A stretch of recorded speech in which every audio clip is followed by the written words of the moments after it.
Welcome to Manifest Life Flow. I'm Jess. I'm running this through my channel Manifest Life Flow, but it's for my business, manifestheal.com. And we are going to continue our series about healing through trauma and loss and kind of the things that go along with like what you're going to notice and what you're going to be able to work through. So we did a video on the mind and the body and the soul, and today is spirit. Now, well, I want to talk to you guys about when it comes to the spiritual aspects of things as we continue on with our videos. I just want to open up and show you or share with you all what my take is on that. Spirit is an aspect of ourselves, but that is also beyond ourselves. That's what I believe.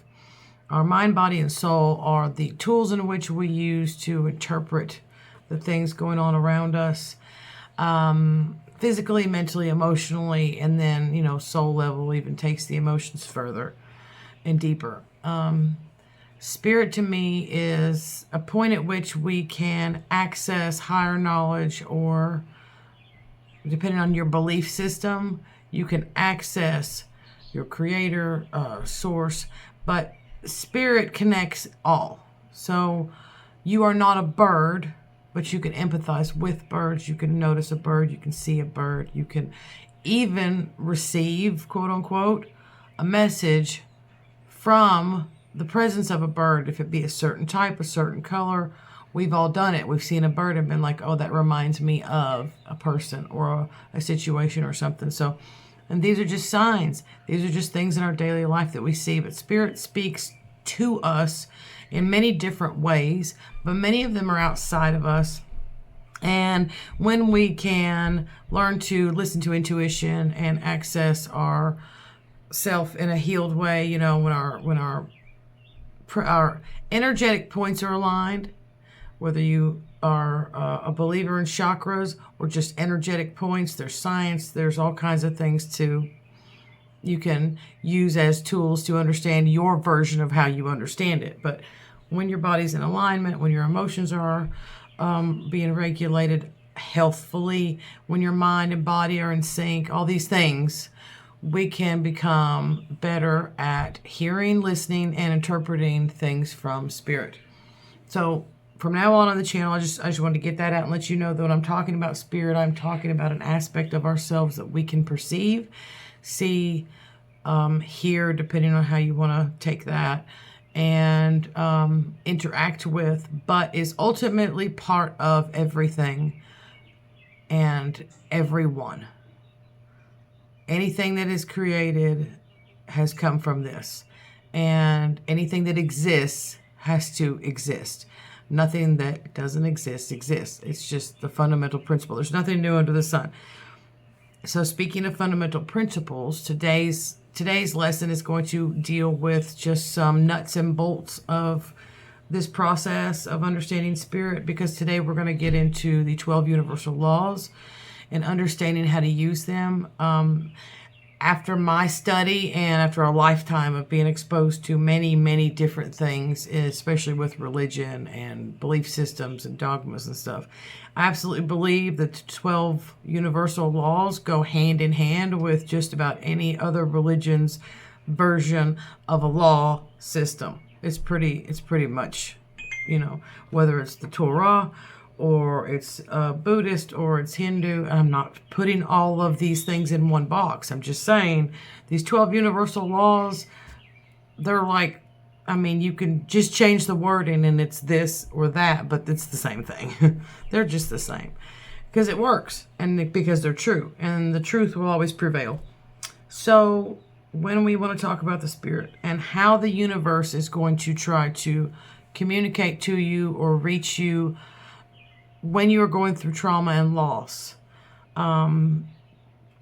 we use these universal laws to understand the language of pain, the language of how things operate. It is a great way to make sense of the chaos when you feel chaotic. Because a lot of times when you're in conversation with people, they will give you little quick anecdotes like, well, you know what they say, everything happens for a reason. And you're like, that doesn't help me feel better at all. Because this is really bad.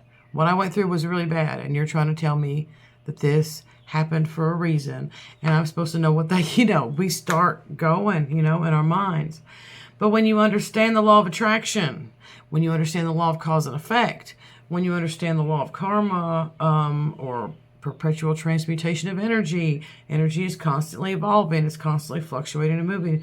When you get a grip on these 12 laws, you're like, oh, I can see why that particular verse was only talking about a fraction of the information that I need. Law of attraction is a tough one for some people. People are always on, the internet talking about it. Oh, hey, if you think this way, do this and do that, you'll attract. You're subconsciously attracting a lot of things that are negative, and that can make you feel very guilty. When you start to learn about law of attraction, you're like, oh, that's my fault. And then where do you put that energy? Okay, so take it in stride, because this is something that we learn all of it as we go. Because knowing these laws and understanding them and using them as a lens to examine things takes the personal part of your responsibility out of it for a second, and says, this is how the universe works. And as you're learning this, you have grace and understand that in the laws, into the blueprint and the fabric of these laws is mercy and grace. It's there because there is an understanding. But there's also with it an understanding of responsibility. So there's a lot of lack of excuses. So what I want to talk about today is 2 laws specifically, because they relate to trauma and loss in today's video, in today's example. So, and one of them is called the law of relativity. And the law of relativity says that we are noticing, or you will know, that there is a comparison of things in the world. Okay, everything is technically neutral, but you are going to see relativity. You are going to see an ending, a beginning. You're going to see perspectives, and you're going to see perception. And one of the things we learn about when we're talking about the law of relativity is we're talking about learning how to consciously change our perspective. And often this involves you taking whatever bad situation you're in and thinking about it from another person's perspective. So the law of relativity is put yourself in their shoes. That's the easiest way to say it. Put yourself in their shoes. A lot of times people use this as a tool for developing gratitude. When you wake up in the morning, they say, get up in the morning, think of a few things that you're grateful for. And that can be challenging because we're depressed, we have a lot going on, we're tired, we're stressed. Nothing feels good. Why would I be grateful for this? But then you start to think about it, and you're like, there are people out there in the world that are struggling. Also, doesn't minimize my struggle, but I need to be grateful for certain things, because not everything is happening. Certain things are happening. And it teaches you gratitude, and it teaches you how to understand that. So another law is the law of polarity, which goes along with the law of relativity, but in a different aspect. The law of polarity says that there is good and evil. Okay, so the polarity is going to be like this, like a scales. The scales of justice or something. There's love and fear, warmth and cold. But the elevated version of the law of polarity is to say, eventually you understand these are the 2 sides of the same coin. They're 2 sides of the same coin. So then you start to judge things a little differently, and you start to get clear about things. So if you're going through some challenge, whatever is involved with your particular trauma or your loss right now, and don't try to, I wouldn't recommend doing all of it, but let's take a piece of it and say, if this were different, what would that look and feel like? And so you are putting yourself in the other situation's shoes. So on one of these laws, you would say, I want to put myself in someone else's shoes. And in the law of relativity or polarity, you are putting yourself into the other timeline. You are putting yourself into the other perspective. So one is going to be personal, more people oriented, things like that. And the other one is going to be more situational, environmental, and things like that. And do that in practice with yourself when you can, when you got quiet time. Think of something, use these principles and say, okay, if there's another person involved, how might that other person be feeling right now? Even though I'm angry at them, or I'm upset, or I don't know, I kind of feel hurt, or I just can't do this right now with them. Okay, what could they possibly be going through and experiencing right now? Okay, and then also you could say, okay, well, this happened today and it was really bad and it really didn't help me feel any better about things. Let me look at it from another perspective. What if the situation changed? What would that look like? Take yourself into that place, that visualization place of the imagination, because it will grant you a different perspective. It's like watching a movie, and then somewhere in the middle of the movie, you get the dramatic irony. You get to see this other character and what they've been doing while your main character was busy and distracted. You get to see what the sneaky one's doing, and you're like, oh, I see the plot. I see what's happening. So you're broadening your perspective. You're opening up your vision and your ability to see multiple different scenarios, feelings, lessons, all those things.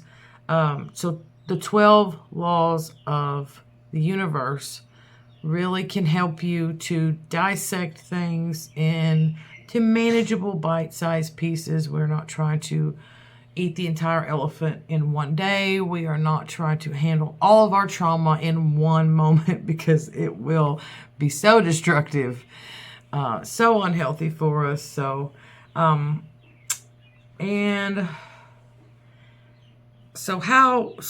you've gone through this with the law of attraction, when you've gone through with any of the 12 universal laws, as you go through them, you're probably going to get to a point inevitably where you're like, okay,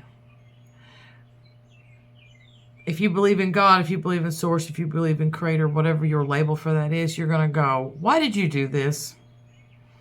Or, I don't understand why you couldn't have just made this easier. These are all valid feelings and thoughts to have. I'd say if you're trying to have a good relationship with your Abba, source, Yahweh, whoever it is in your mind, you probably had a few arguments, which is a sign of a good relationship, because it's honest, it's transparent, it's trying to process this. It's even a form of understanding. It really is. It's a form of trying to communicate understanding. I'm really frustrated. I don't understand why this is the way this is. And I'm just supposed to blindly trust that you're right and this is best for me. I don't feel very good, and I don't feel like it's what's best for me. And we have to do that. We have to be honest. We are not going to be zapped or something crazy because we were honest with ourselves and our feelings in relation to what's going on around us.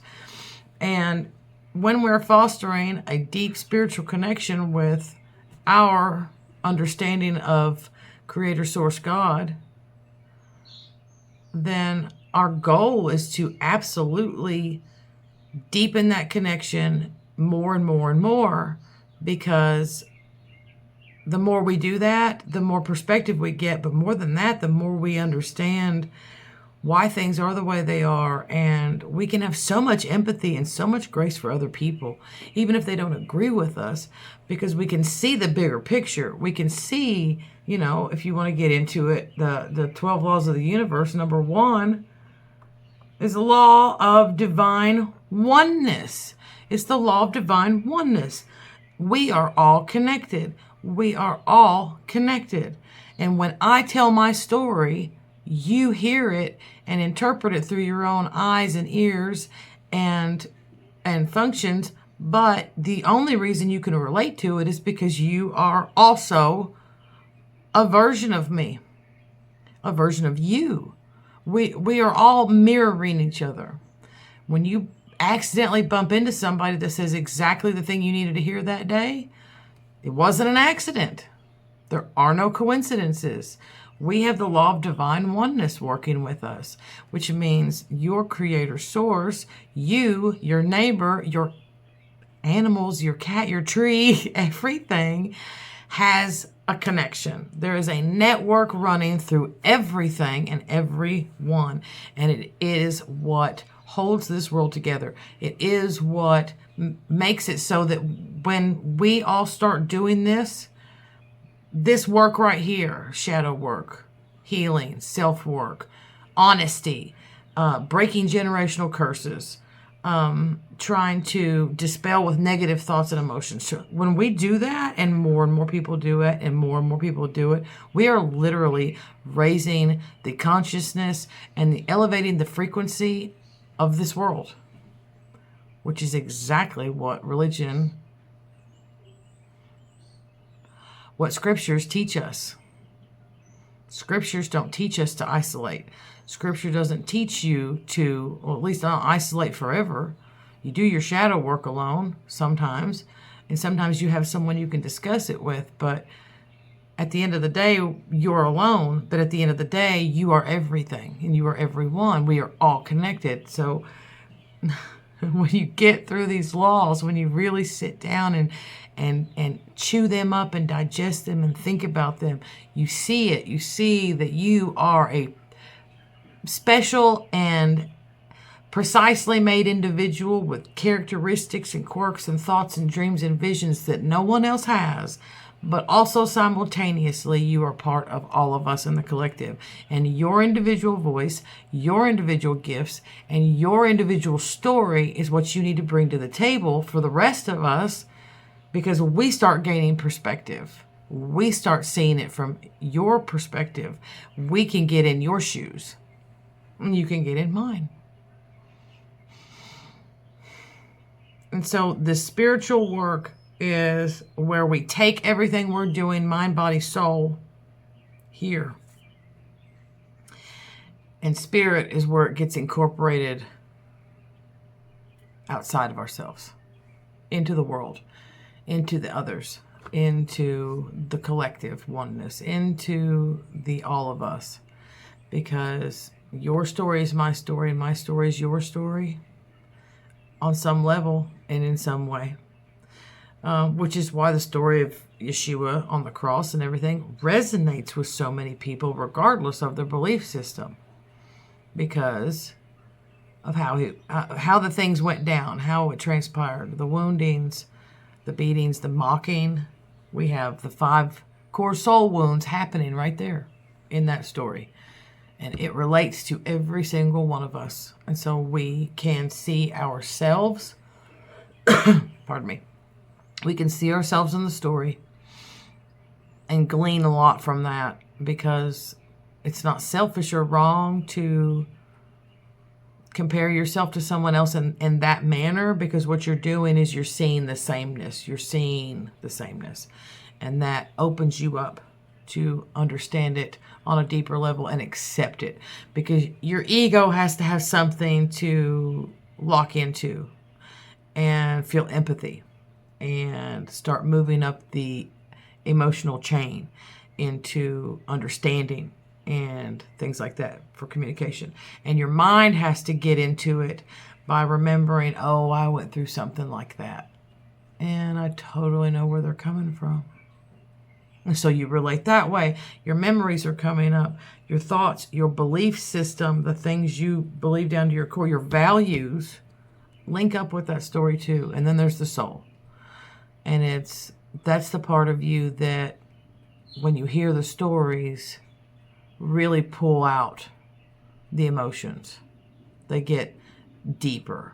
That's where we feel deep love, deep gratitude, that peace that passeth all understanding. That is the soul level, when the soul's emotional core is being touched, because we have felt abandoned. Not just, oh, he cheated on me, or oh, she stole my purse and bad things happen. But really at our core, we feel mistreated. We feel like an injustice has been done. We feel abandoned. We feel neglected. That's the core. That's where the core hits. And we all have that. Every one of us. Every one of us. And it's just pure honesty to say, yep, me too. And I'm not trying to start a Me Too movement. No. Unless we're going to start a Me Too, I want to be healthy movement. But I want us to be healthy, and I want us to be able to share things together, and I want us to be able to understand each other and have empathy for each other.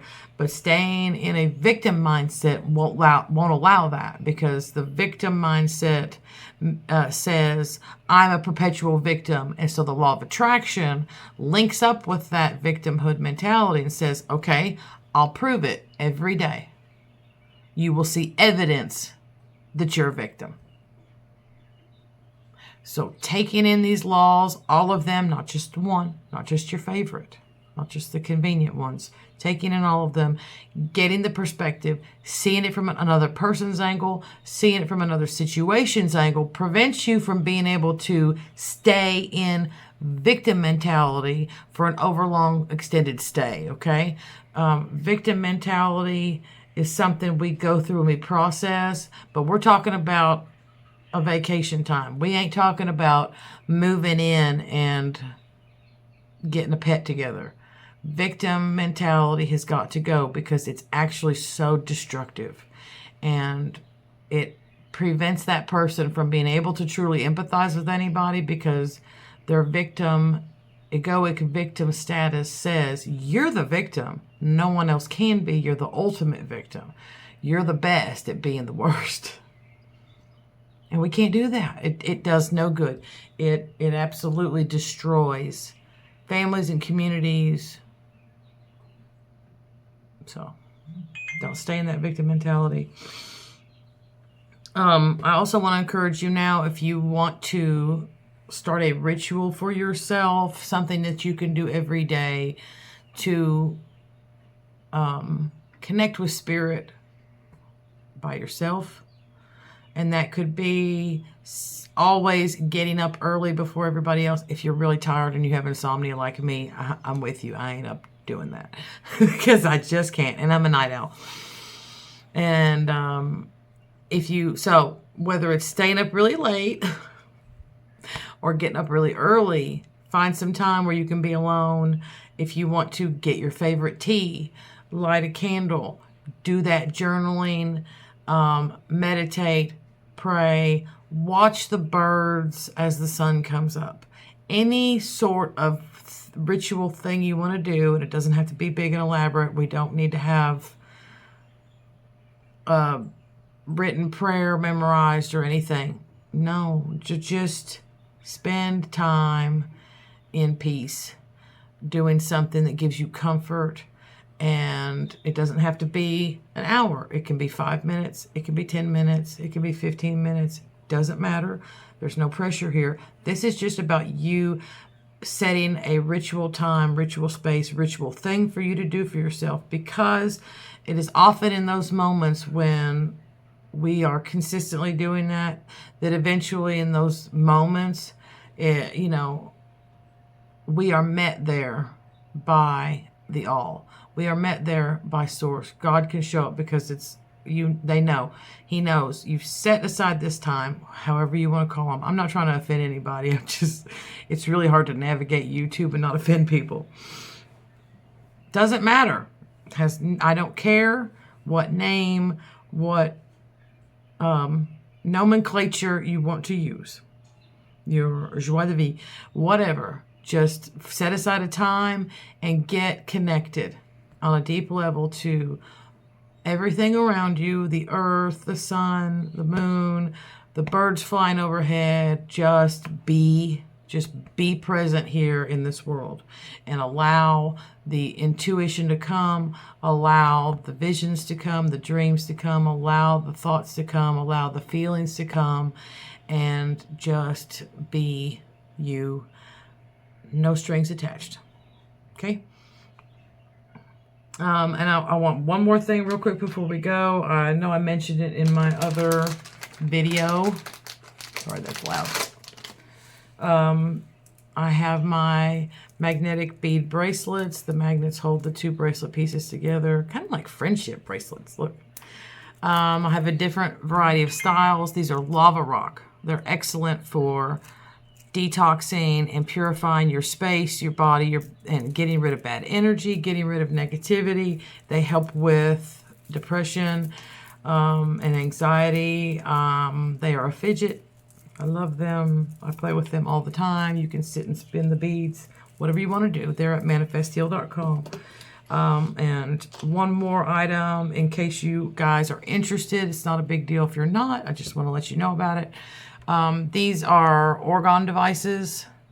If you know what an orgone device is, you know that it is pulling energy from the atmosphere and through you and helping you to get into alignment.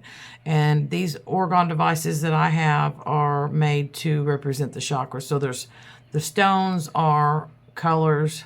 The stones are connected to each chakra depending on the color, and that's just true of nature. When we talk about chakras and stuff, if it's red, it's the root. If it's yellow, it's the sacral. If it's orange, it's the solar plexus.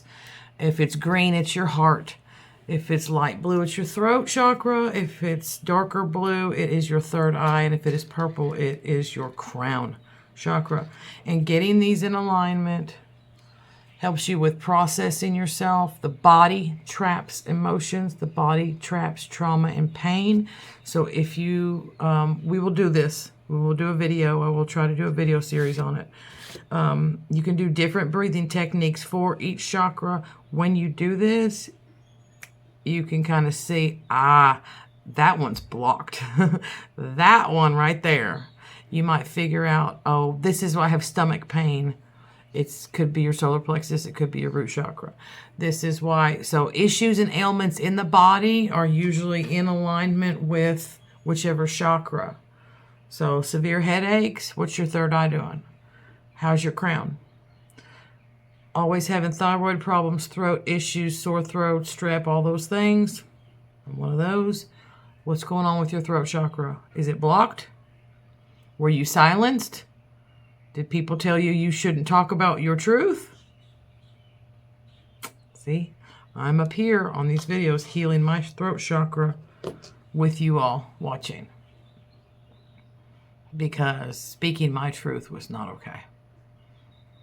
But I'm doing it now because you can move on from these things and you can accept who you are and understand that other people's things that they need to work through, that's fine, that's theirs, but you are here for a purpose and you have a goal and you have a mission. I promise you, whatever that goal and mission and purpose is in your life, the tools you need to do it, that you were gifted, are the very things about you that people have attacked the most or used or manipulated. So let's heal it. Let's work on this together. So these items are at manifestheal.com. There's a shop tab, and I'm kind of getting, figuring out how I want to get everything laid out. I can't do a super fancy website yet, but maybe one day. So for now, we got that going on. Go to manifestheal.com and get subscribed to the email list. You are going to find out about anything new I let out, anything new that gets released. You are going to get behind the scenes information. I'm going to give you the links to directly connect to any new video that comes out. Social media information, as well as discounts, courses, books, and any PDFs or free items that I'm going to create on my website for you all to use and download and copy or print off or whatever. You'll get that through your email. So get signed up on the email. The video is getting really long. I love you all. I hope you have an excellent day, and I will catch you on the next one.